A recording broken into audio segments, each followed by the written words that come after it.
అన్నమాట ప్రకారమే రాజధాని చేరాక రాజుతో వర్ధనుడి పాండిత్యం గురించి చెప్పడం, ఆయన నుంచి ఆహ్వానం అందటం జరిగింది. వెంటనే వర్ధనుడు ఆనందంగా రాజధానికి బయలుదేరారు. బాగా పొద్దుపోయేసరికి మధ్యలో ఉండే సీతాపురం అనే ఒక ఊరు చేరాడు. అక్కడున్న సత్రంలోనే ఆ రోజుకి విశ్రాంతి తీసుకొని ఉదయాన్నే బయలుదేరదామని అనుకున్నాడు.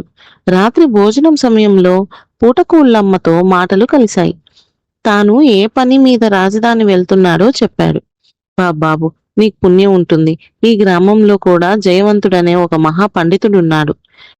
ఏమాత్రం గుర్తింపు లేక ఇక్కడే మగ్గిపోతున్నాడు.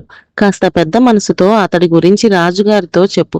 తగిన గుర్తింపు వచ్చేలా చూడు అంది. ఆమె గొప్ప హృదయానికి ఆశ్చర్యపోతూ, అలాగే అవ్వా అని జయంతుడి చిరునామా తెలుసుకొని ఇంటికి వెళ్ళాడు. కొద్ది సమయంలోనే ఆయనలోని ప్రతిభ గమనించాడు. తిరిగి సత్రానికి చేరాడు.